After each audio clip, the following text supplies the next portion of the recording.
What's up, Set Apart Women? I'm so excited about this week's episode. We just got done filming with my friend and pastor, Jasmine Weiler, out of Mercy Culture Church. And the first time I met her, we sat down and had a really riveting conversation about America in 2020. And I just connected with her on this level in so many ways. And today we're going to have a discussion about elections. As a Christian, why are we voting? As a Christian, who should you vote for? As a Christian, what are the things on the table that are so important for this election? And we only had a limited amount of time, but I hope that you enjoy today's discussion with my sweet friend and pastor, Jasmine Weiler. Welcome back to Set Apart Women podcast, where we demolish the lukewarm living and follow Jesus with all that we have. The last time I was on the set with my friend and pastor, Jasmine Weiler, we were both pregnant, eating snacks between takes, and now we have our little baby nuggets, and we're thriving as moms over here. And so I wanted to hop on this week and have a conversation with her. So this isn't like an interview. This is more of a dialogue about elections, because so many of you have said things to me about it. We've seen some interesting posts going around and whatnot, but we just want to address things from the heart of God and why it is important for you to vote this year as a Christian. And I believe it's more important for you to vote now this year than any other year that I've personally been alive. And I just want to invite you, whether you agree with that or not, to just listen to this episode with an open heart and see how you feel towards the end of it, and just invite the Holy Spirit to come and speak to you. What's up, Jasmine? Hey. How you doing? Good. How are you, Jamie Lynn? Good. Also, motherhood looks so good on you. Oh, thank you. I was talking about you behind your back, and I was like in the nursing mom's room one Sunday, and I was like, does she not just look beautiful? Like, is motherhood, like, she's even more beautiful as a mom. That's so sweet. You're kicking butt as a mama. Thank you. We seeing you out here. We're doing it. We try and we're doing it. Have a good husband. Yes, to amazing back me, husbands. All you single moms out there, God bless you, for real. You are the real MVPs of America. Absolutely. Okay, I want to share something that I think is really important. We're going to dive in. But once upon a time, I was in D.C. on a date on the 6th of January. Wow. Whoa! Before people tune out, let's just wait. Okay, so there's a reason why I want to share this story. I used to be in a prayer group in San Antonio. We would pray for America. It was actually really cool because we had this fun insider info from people who would send us prayer requests, and it was a group of 6 of us. And these were older women who invited me to come join them, and it was really strategic, and it really taught me to love America more and how to pray more strategically for America. Mm-hmm.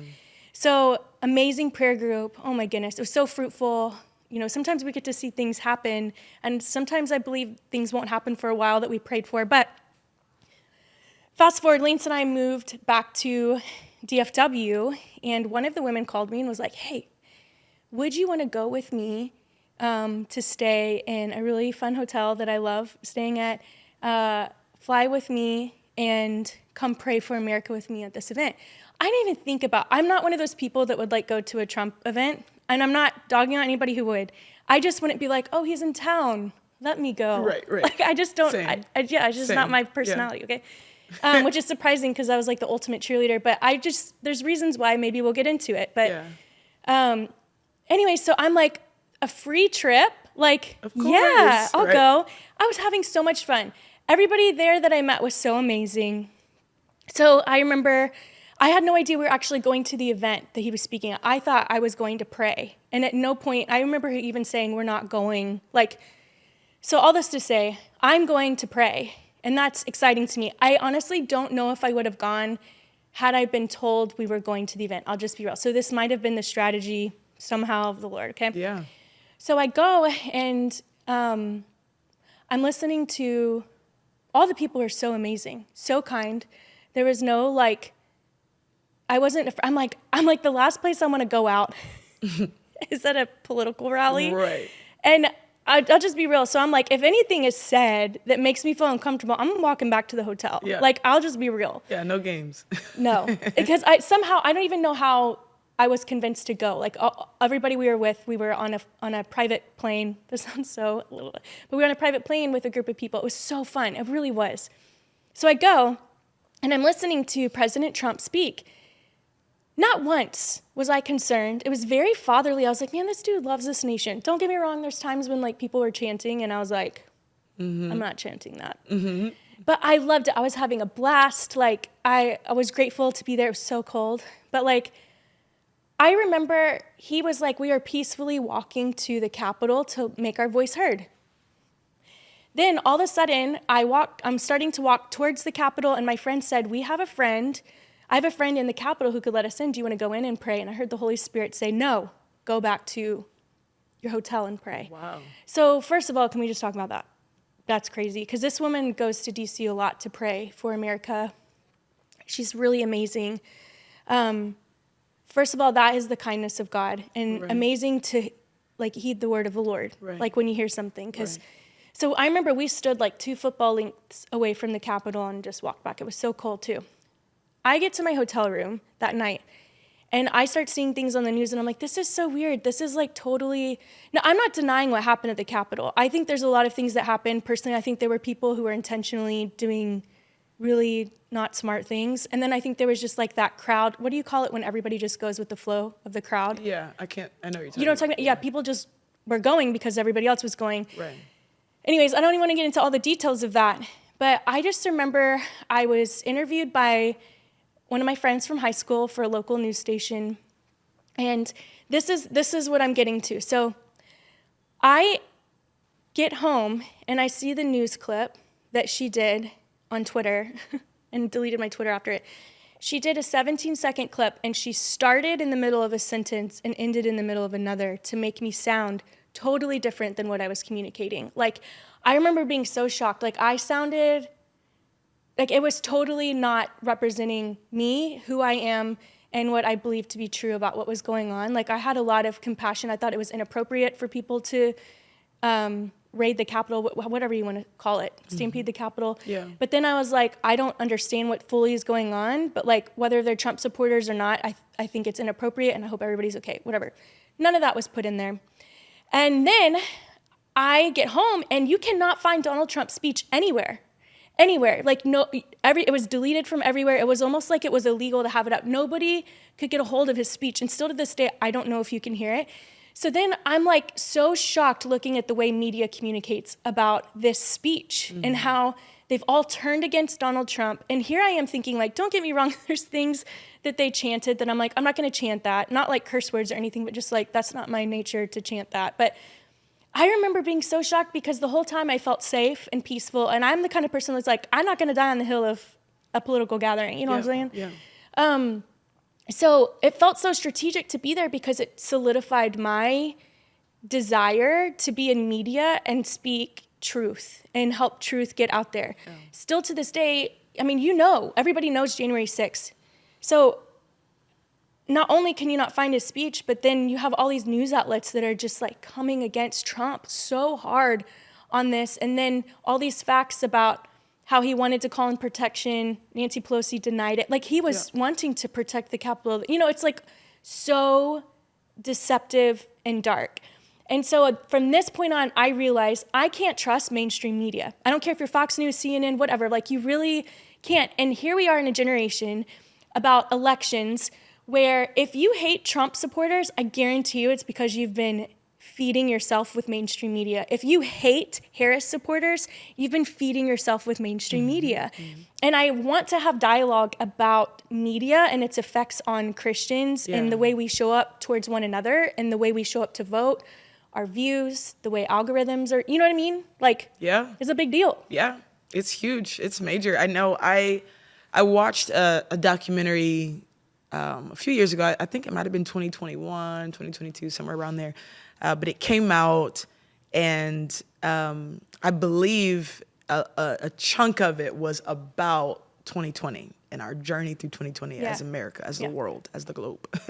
And so much of it, the whole premise of the documentary was about how social media really was what was behind the dysfunction in the globe in 2020. And it talks about how algorithms literally on Instagram, on Facebook, on all these different platforms have been designed to only show you what you believe, to only show you what you care about.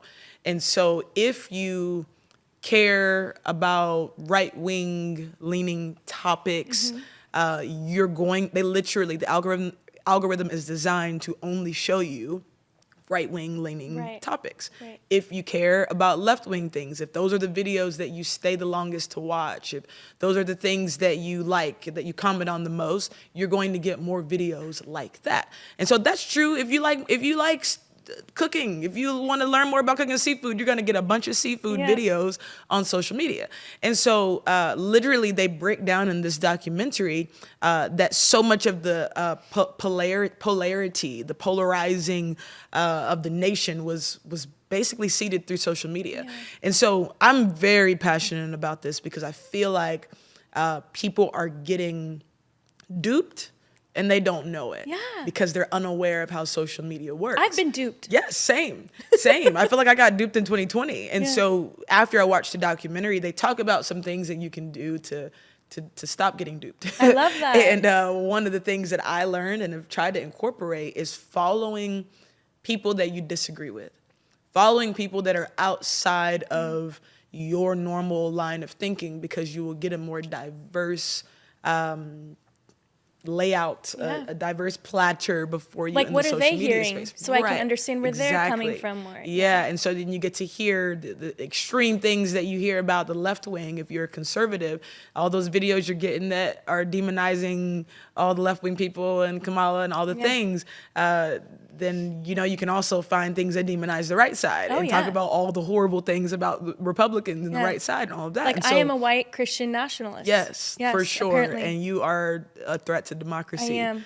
And anyway, we can go down that rabbit hole. But like, there's a lot that's being done through the mainstream media that's actually hurting us. I studied media in college, so I have a degree in corporate communication and took several courses in the media. And so like, I went down the rabbit hole in college of like, oh, this stuff is dark. Like, there's agendas. People are getting paid. Like, I was a somebody communication owns, major too. so you get We it. studied presidential candidates and how Hitler and like Obama and all these amazing charismatic leaders really convinced their nations for XYZ. Yes. Yeah. Yeah. So we're saying the same I thing. love Like, it. the media is, it's a tool, and sometimes a weapon that's used. But somebody owns CNN. Somebody owns Fox News.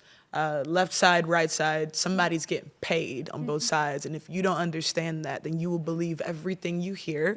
And it will be detrimental to how you're able to actually process as a kingdom citizen. Yeah. That's so real.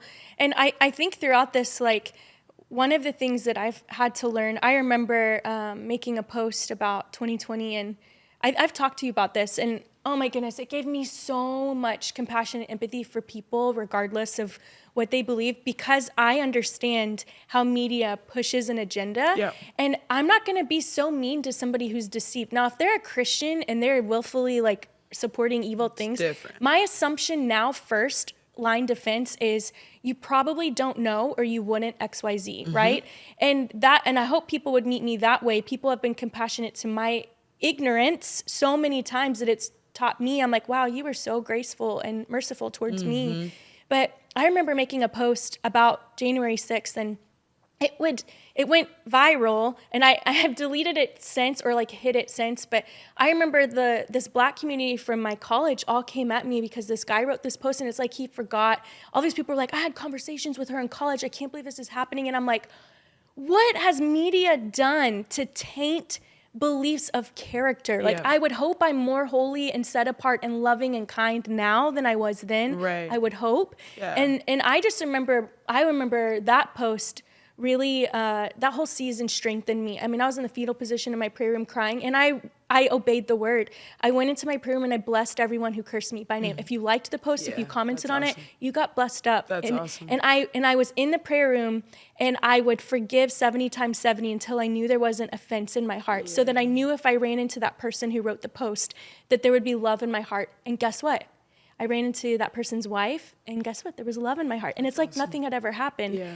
And to them, it was just a daily post, and to me, it like nearly took me out. Yep. But it also I let it silence me for a little bit, Yep. which makes me sad. But then it's also like, but now I'm back in the game stronger. That's right. And I think that's what this comes down to, is so eye-opening, the way I was treated. And I've also come at people in the DMs, worship leaders, like, you should know better. And then I had to go repent, because I'm like, wow, I really gave into a political spirit there, Meaning like I feel like the political religious spirit is very intertwined. So I do feel like it is so important for us to be aware of what we're consuming, because those seasons without the word and just social media makes you a very toxic, dangerous person. It's true. Very deceptive. Yeah. So I don't know if you've experienced anything personally in the area of, in the area of elections, like with 2020 and everything that happened. Like, can you recall something specifically that you believed that you were like, oh, that you had to go discover more about? Or do you have like a personal example of? I feel like I got tons of examples. Like, which one?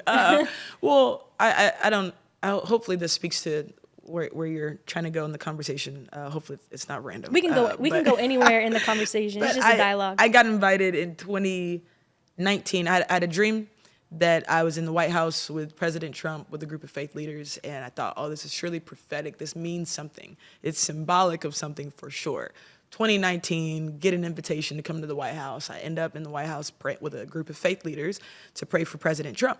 And never forget it. Super long story short, leading into that time, I remember when I got the invitation, I didn't want to go because as a Black woman, it's like career social suicide to do something with President Trump, especially in 2020. Real. And so I was just like, this is going to destroy my life for sure. And I was still like working out things with how I felt about President Trump, and I was just working through a lot. Yeah. And I think a lot of us have gone through that. Yeah, I was working through a lot. And so I knew that if I said yes to going, it was going to cost me something. And so I gave my yes to the Lord, showed up, I went to the White House, was a part of praying. And then what I was doing is while I was there, I tried to hide from all cameras and everything. Stop it. And literally last moment in the White House, we're in the Oval Office. And they said, let's take a photo of everybody in the room. And so I'm all the way far on the end, and I'm like, maybe I'll blend in. I'm Black. I'll just fade back a little bit. I'm like trying to hide low key. And long story short, tons of people saw this live stream that one of the worship leaders that was there put up, and the photo went viral immediately. And somebody sent me a post where this super influential influencer on social media, this Black guy has a big following of people in the Black community, Christians in the Black community. And he made a post and said, every Black person in this photo should be canceled immediately. And immediately I start getting DMs, messages, comments. I'm looking through the comments, crazy stuff. People are saying wild stuff. And I remember just being like similar moment to what you're talking about, where I wanted to hide. I felt so intimidated, so afraid of this whole space. I was like, man, if this is I gave the Lord my yes, and then when the rubber met the road, I was just like, I don't know about this, Lord, and I had to give the Lord a fresh yes, and it was a whole journey that I went through. Do we ever know what we're saying yes to? We don't know. Yeah. We never know. Yeah. But I remember having a moment with the Lord later where He said, when I got home, I was tying my shoe, and I heard the Lord say, thank you for saying yes. There were others who wouldn't. And I knew that I felt like what the Lord was saying was there were other Black women who are conservatives, who are Christians, who said no to the same invitation. Wow. And I was just like, Lord, I will, you can have my yes here. I'm not going to hide, and it's been a journey. But specifically speaking to the social media space, I think that was my first encounter with being bullied in the social media space and feeling like my character was assassinated and because totally of a photo I was in, and totally misunderstood. I mean, there was no questions were probably even asked. No it questions. Was all accusations. Questions. There was an article that went out. I don't know who was, Fox News, CNN. I don't know. I don't care. Somebody made an article that went viral with the photo in it that said, "Meet the faith leaders that went and prayed that President Trump would win the elections." And I read it. I'm like, y'all weren't even in the room. That's We not didn't what even we didn't happened. even pray about the elections. Like we prophesied, prayed over this man, declared that he would have encounters with the Lord, dreams in the night, visions in the day, salvation, Saul to Paul. Like we just went in. Like we would pray for anybody else. We didn't pray about the elections at all. And so I was just like, man, you can't trust what the mainstream media is saying. Totally. You have to really discern. You have to really take everything with a grain of salt and learn how to read between the lines, because it's wild in these streets. It's wild out there. Oof. And if you don't got the word of God around you, you're going to get taken out. Yes. Seriously. Yes. And there's always time to turn back and get strengthened. But yeah, that's so real. And I don't want to treat anybody like that. But I also want to have the courage to be able to move forward. Now I feel like when people come at me, it really doesn't hurt. Because I'm like, I know who God is. I know who he created me to be. Yep. And I don't want to be in a space that I'm not meant to say yes in. Yep. Because I don't want unnecessary warfare and whatnot. But okay, I want to dive into this too. Yeah. So, there's viral posts going on right now of Christians who are like, well, different types of viral posts. Like my friend sent them to me like, well, if God said that Donald Trump is going to be president, then I don't need to vote. It'll just happen. Okay, there's that. And then there's also Christians saying, which I actually really understand where that person those people could be coming from in a sense, but like with a lack of like knowledge probably and understanding. And then there's also that as a Christian, I feel convicted, like I have such a conviction that neither of them are biblically sound, so I can't vote for either one of them because of my biblical conviction. Yeah. And so I want to talk about that. What are your thoughts? Ooh, Jamie Lynn. I think I'm going to start on the second one because that's the one that I feel like I've heard the most. I don't think I've heard the first one until you just I can address the first one in a second. I've not heard that. I'm kind of shocked to hear it. Honestly, I haven't heard that. But the second one about I disagree. I don't believe that either of them would be pleasing to the Lord or biblically sound or whatever, however you phrase it. Honestly, I've had to process that as well. And I think any God-fearing believer should process that and should have probably walked through that line of thinking at some point, because we want to please God. Ephesians 5:10, find out what pleases the Lord. It should be our heart's desire to do the thing that is pleasing to God. And so I don't care Republican or Democrat who the person is. My first heart posture is, Lord, what's pleasing to you? What do you want?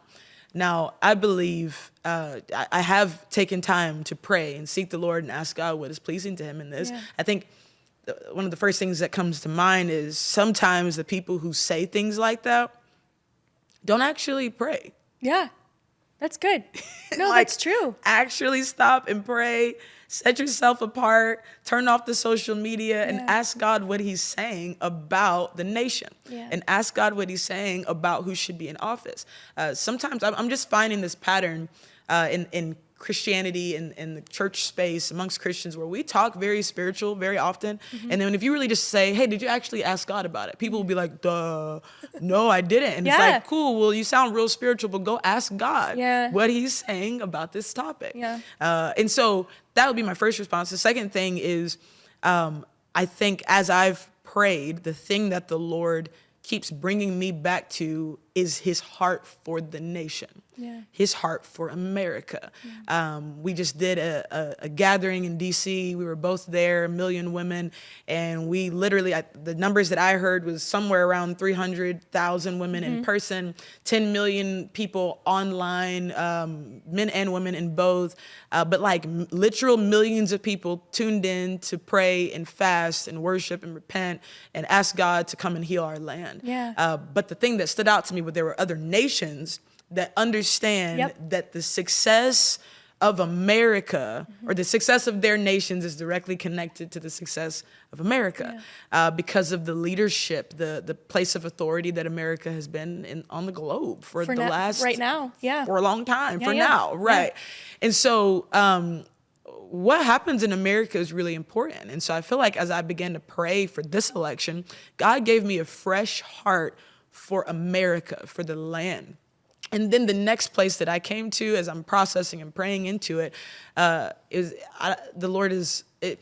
conviction that I felt is I'm not voting for a pastor. I'm not voting for a spiritual leader in the nation. And I think that's a very important line to draw as people process voting. Like, we're not voting for a pastor or who we want to hang out with or who we think is the coolest person. We're voting for who's supposed to lead the nation, what I believe, into the principles, the things that are pleasing to the Lord. What type of nation will be pleasing to God, which doesn't necessarily mean that person will be the godliest person in the nation. Or be asking God those questions themselves. Exactly. And so from that perspective, as I have prayed and asked God, I feel like the Lord told me who I was supposed to vote for and told me who that candidate was that would do that. And so this position of, I'm just going to sit on the sidelines and not do anything, because the reality is no vote is a vote in America. Like, if you don't vote, you are voting for somebody. Okay. Like, that's how I see it. Yeah. And so to not vote for someone means that there is a vote that was not casted in one direction or another. And so I don't think it's healthy to be a believer and to completely stand on the sidelines and just say, well, whatever happens, happens. Like, I can't get behind anybody. I think we have to ask God, what are you saying? What is your plan for the nation? And how do I come into agreement with what your plan is for the nation? The last thing I'll say on this, just a quick thought, is I think there are tons of, I just think there's tons of people that don't understand that their life is connected to what happens in the nation. Like, that there is a direct correlation. So we have to care about the nation because our life is connected to it. I know that sounds like a basic statement. I love that. But biblically, the Lord says it in Jeremiah 29. He gives them an instruction. He says, go and have babies, plant gardens, settle into this land that I called you to. And he says, and then I want you to seek the welfare and pray for the welfare of the nation that I've sent you to. And he says, for the welfare of your nation is directly connected to your welfare. And so you can't thrive if the nation that I've called you to doesn't thrive. That's just what he said to them. And our grocery bills are reflecting that. Exactly. And so he said his instruction was to seek and pray for the welfare. That's good, Jasmine. And so he could have just said, pray for the welfare. He could have just said, just sit in your closet and just pray for the welfare. That's not what he said. He said, seek. It's active. It means that you have to actively look for how to actually advance the welfare of that nation. And he said to pray. It's both. And so as Christians, we don't get we don't have the right. We don't get the comfort of just sitting in our prayer closets and only praying, because that wasn't his instruction. Yeah. That's so good. I love that so much. It's so funny. I was just sending that. I literally sent that Jeremiah 29:7 to somebody yesterday as a prophetic word for what they're going through. And I really feel right now too, there's so much on the line. I used to be a one issue voter, and that's part of what the life, right? Yeah. And then in 2020, I think it was 2020, I began to read both platforms, and I was like, wow, I should be caring way more about things than I have. And I will say, when Donald Trump got into office, he literally did stuff. Like, Roe v. Wade was overturned because he did stuff. Yes. And I this is what I want to say. There's so much at stake biblically in our land right now. One, we have one candidate that's showing up at drag shows that supports transgender change on children. I'm concerned about my son and my family underneath their leadership. They weren't even rightfully elected and nominated in their position, but everything just seems so dark and twisted. And there's some points I can read about her platform, but I remember going through and reading Donald Trump stuff, and I look at the fruit. I mean, we have somebody in office right now that has not done what she said she would do yet, right? So I look at the fruit alone. And then Donald Trump, when he was in office, he literally did what he said he was going to do, whether you like that or not. And this dude is he doesn't care what you think about him. He's not hiding. There's nothing hidden in this dude. Career politicians hide. They have great charisma and they can hide, right? But their fruit speaks for itself too. And I think right now what we have on the line is, this is one of the most jarring to me things from the Harris Walls platform. Is let me see if I can find the language. since Roe v. Wade, President Harris was traveled to America and heard the stories of women hurt by Trump abortion bans. As president, she will never allow a national abortion ban to become law. And when Congress passes a bill to restore reproductive freedom nationwide, she will sign it. And I'm like, here's the deal. As a Christian, that alone, which I used to be a one-issue voter, that alone, you will save lives voting for one. Right. Because one is willing to protect life. Yeah. Because they understand, I mean, first of all, our Supreme Court justices were elected by him that overturned Roe v. Wade. Yeah. And she really means what she's saying. Like, Yeah. I don't think people understand, like, she's even in her historically, like, so pro-death. Yeah. I don't know how else to word Yeah. it. And then we have the border crisis. And maybe 1% to 5% of people coming over illegally are really dangerous. And I love America. I love that people can come across our it's border. beautiful. It's so amazing. It's part of what makes America beautiful. Yes, and so many of my friends have come over legally. Right. And the problem is they don't like what's happening, but we have all these people coming over who are being taken care of more with health care and finances and a place to stay than single moms that my family serves here in Fort Worth. Like I remember a mom was like, we went and took her food and she said, my kids, she had like 4 or 5 kids. She goes, my kids, we used to go to Dollar Tree and I'd give them each $2 or $3 and they could get 3 things each. And now when we go, we can only do one thing. Like they can only have one. And her finances didn't change. Like, and that sounds so silly, but like a majority of us don't live that bare, right? Like this is, and that's, I mean, to me, I'm like, this is hitting people who are suffering. Yeah. And so there's that crisis. I'm like, it just, the nature that people illegally coming over are being taken care of more than our citizens. Yeah. I want people to be taken care of. I love America, but I want it to be done right and legally right? Right. And we're to guard the border of our hearts and our nation. And so I do feel that there's there's a long list of things and reasons why I'm voting for Trump. I have no problem telling people who I'm voting for. But I also want to say, side note, in a way, this may make people cringe. I'm grateful that Biden was elected because in the past 4 years, I am now around women who would still be sitting at home watching Netflix, eating snacks, who woke up over the past 4 years that are speaking up now. That's true. And they're out of the closet and they're out of hiding because of what we had the past 4 years. I mean, I feel like that happened to me. Yeah. Oh, me too on so many ways. Yeah, totally. Yeah, it happened to me too. There was a wake-up call that's happened in the last 4 years. And I just want to speak to the some of what you just said. Yeah. You mentioned how you used to be a single issue voter. And I was a single issue voter. I was raised, the church that I grew up in, it was kind of like, this is all you got to vote. Just worry about this. The problem is President Trump is not flat out pro-life anymore. I agree. Yeah. And so the moment he made the statement about not being pro-life anymore, I was like, well, this changes everything. Yep.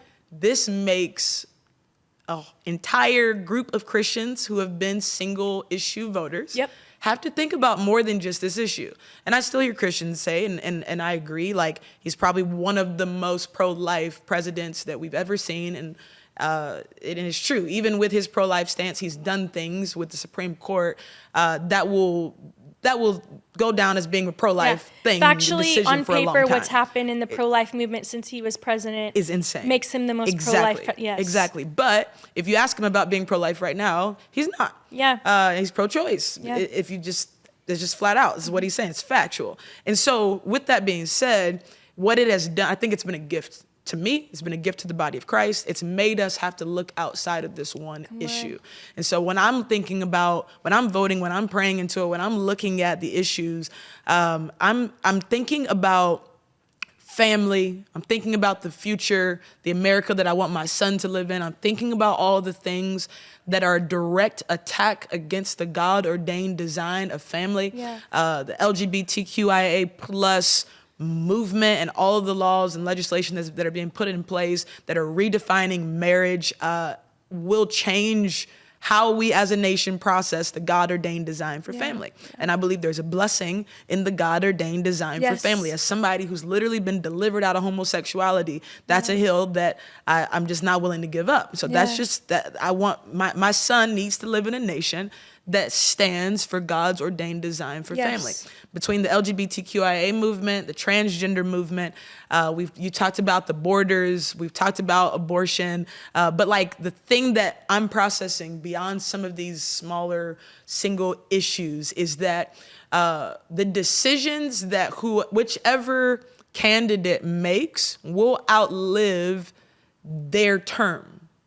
So like whatever Yes. Kamala does, whatever Trump does, whoever is in place, the decisions outlast Like Roe their v. 4 Wade years. overturned when Biden was in office, but Yes. Trump made the ball roll while he was in office. And Yes. so I unapologetically voted for Donald Trump in 2020. Yeah. The reason that I voted for Donald Trump, my number one reason of voting for him in 2020 was because I knew somebody was gonna get to put Supreme Court justices in Yep. place. Yep. And so I'm like, okay, I don't really like the guy that much. Like, I don't know if I'd like. I want to put him in timeout sometimes as a yeah, mom, and I want to wanna be like, go sit down. Yeah. Like he does things that are like crazy. He's also hilarious sometimes, Yeah. like funny things. But like, I don't want him to pastor my church. You Yeah, know what I'm saying? yeah. But like my reason for voting is I know he's going to put Supreme Court justices in place that are going to fight for the God-ordained design for family, that are going to fight for life, he's going to put leadership in place that will outlive him, because Supreme Court justices are in place until they die. yeah, that's You good. know what I'm saying? Yeah. And so when I think about, if I just talk about that for 2024, somebody potentially will get to put in place Supreme Court judges or just judges in the nation in general that shift everything beyond a 4-year term. And so I feel like our generation, and maybe Gen Z, is getting stuck on right now. They're getting stuck on somebody's personality and morality issues, which I think is important. I don't want to go down saying that morality is not important for a presidential candidate. We want them all to be saved and set apart and know Jesus. Yes. Exactly. And so I think part of the issue that I think people got problems with us Christians about is we have given Donald Trump a pass in order to try to keep the Trump thing going. Yeah. People have just said, well, we're not going to talk about the immorality. We're not going to talk about the sin. And I'm saying, no. The guy got a lot going on. Yep. He's not a moral man. Yeah. And neither is Kamala Harris. Yeah. Neither one of them are moral people. They're Yeah. not pastors. I don't want them spiritually leading our nation. However, one of them is going to get to make decisions as a leader of our nation that will affect the entire trajectory of our nation and of the nations of the world and of the world, the future that our kids get to live in. Yeah. And so I have to think about the decisions that will outlast their morality. Yes. And I love two things come to mind when you say that. One is we're already seeing the fruit of it, because something is shifting in America. And this is the way I think government should be. One, when you have RFK Jr. coming behind with Make America Healthy Again, and Donald Trump is like, yes, you can have a place here to demolish the obesity epidemic we have. Big Pharma, come on. Crazy. This dude is like, man, this dude has sued Fauci and won, and you're not seeing that on the news everywhere. And you don't do that trying to get popular. No, you don't. He literally gave up his candidacy to join, knowing that he would be able to have fruit with Trump, and knew, okay, then we have Tulsi Gabbard, love the chick. She used to be in the Democratic Party. She's literally fought for our nation, still doing it today. Amazing. And she's getting behind Trump. And then we have Elon Musk, who's a creative genius. I think he's really one of the creative geniuses of our lifetime. All these people are getting behind him that have great power and great influence to protect some facet of America. And this is, and then another thing, the second thing behind that is we're voting an entire administration in. Yes. And I loved the people serving I loved the Trump administration. I loved all the people, the thousands of people that were being hired to serve America and to push agendas. There were so many spirit-filled Christians in the White House Literally serving. so many, Jamie And Lynn. they can't talk about it, but we mind-blowing. know who they are. Yeah. And to me, I'm like, those are the people I'm electing in too. Like, maybe their leader has a mouth that needs to be washed out with soap, okay? Maybe American president has that. But then also looking at nations and the peace that he's bringing, the way he supported Israel, okay? Like, he is a historic president in supporting Israel the way that he has.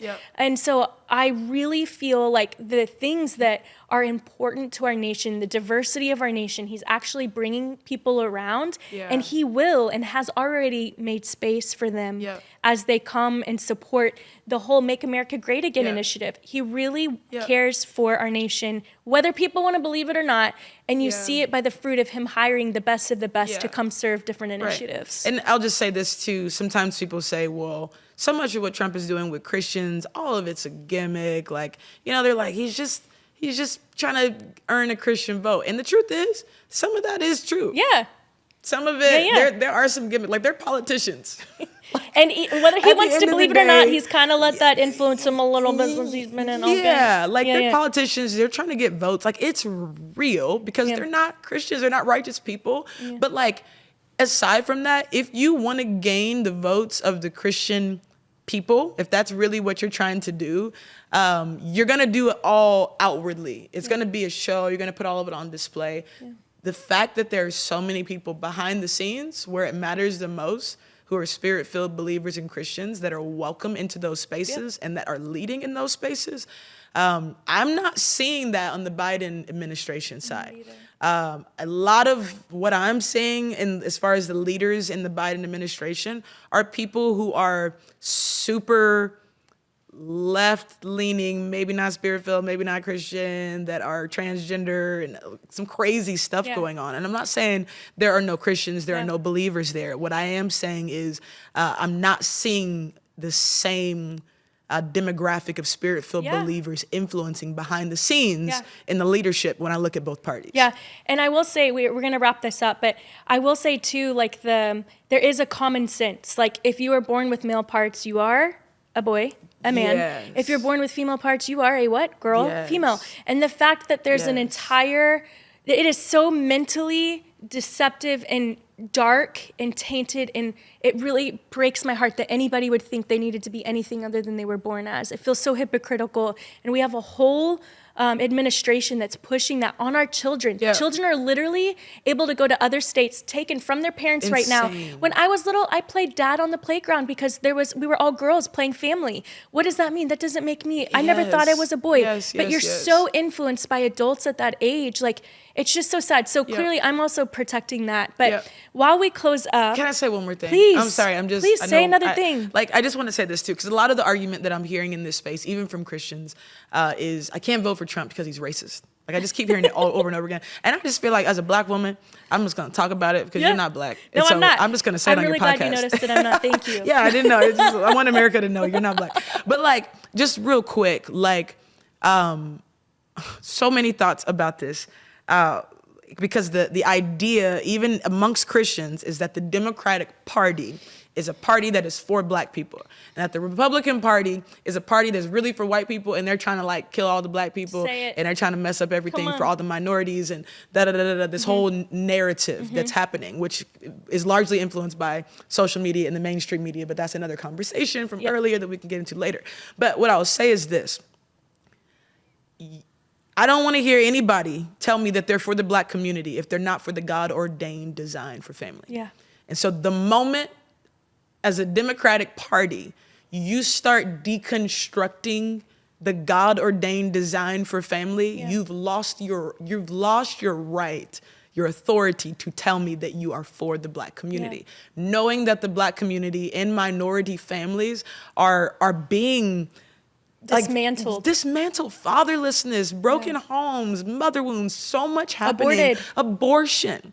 Like, all of these issues that are affecting the black community, and you want to tell me that the way you're going to help us is by dismantling God's design for family. Kamala Harris released 5 points a few weeks ago of how she's going to help black men in America. Number 5 point was that she's going to legalize marijuana. Do you really want to tell me that the way you're going to help the black family unit is by legalizing marijuana? Because what we need for better fathers and better husbands in America is men that are hooked on marijuana. They can't get a job because they're potheads, because they're stuck at home smoking weed. Is that your idea of helping the black community? And so for anybody who will say to me, Trump is racist, I will politely just point to the Democratic Party, point to Kamala Harris's platform and the things she says she's going to do for the black community, and says, I think the fruit points that the Democratic Party actually probably has some more racist roots. It was founded in racism. when And you're Republicans supporting was not, abortion, yeah. when you're doing, like, you know what I mean? Like, Yeah. and then they say, well, President Trump, it keeps focusing on the things that divides us. He keeps focusing on race.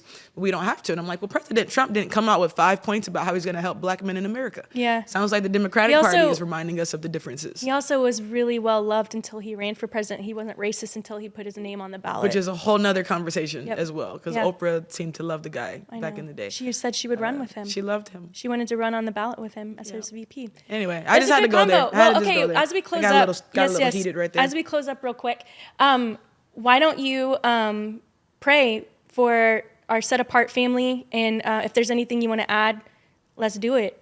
Because I know there's a lot of people on the fence about voting or not. I'll stand in a line with my 6-month-old to cast my vote because I can't complain if I didn't vote. And That's right. I know I actually just feel like there's too many biblical issues supporting behind Donald Trump for me to, even if you just believe in one and you can go vote for life, go vote for life. Yeah. Because literally America will be totally different. And I really believe that Bible will be hate speech underneath the Harris walls. I believe people will be arrested for biblical values and speaking on biblical values like never 100%. before over the next 4 years if you don't go cast your vote for Donald And Trump. if not over the next 4 years, the policies that are being developed Yep. will make it a reality over the Totally. next decade. Totally. So you want me to pray? Is that Yeah. what you asked me to do? Yeah. Well, Lord, I thank you for every listener, every person who's tuning into this podcast. And I just pray that you will speak. I pray for hearts of stone to be turned into hearts of flesh only by your spirit. Even the people who have just shut down and tuned out of this conversation, who are like, I don't care about politics. I don't want to talk about it. I just want to talk about Jesus. I pray that you would speak to them. I pray for dreams in the night, for visions in the day. I pray that you would give them your heart and your mind for the nation. I pray that you would give them your heart and your mind for the presidential seat, that you would show them what that role is for. Father, I pray that even this conversation, that you would speak to people as they listen. I pray for just like holy conviction to hit people as they listen, that you would begin to give people a passion for kingdom principles, for things that matter to you as they listen to this. And I pray for wisdom. I pray for wisdom as they go and have conversations, as they look at the Democratic platform, as they look at the Republican platform. I pray that the spirit of wisdom would come and show them, help them to discern between what you're doing and what the enemy is doing. I specifically pray that they wouldn't fall into the trap of calling good evil and evil good, that they would be ministered to by the spirit of truth in this hour. And so, Jesus, we love you. We thank you for what you're doing in our nation. In Jesus' name we pray. Amen. Amen.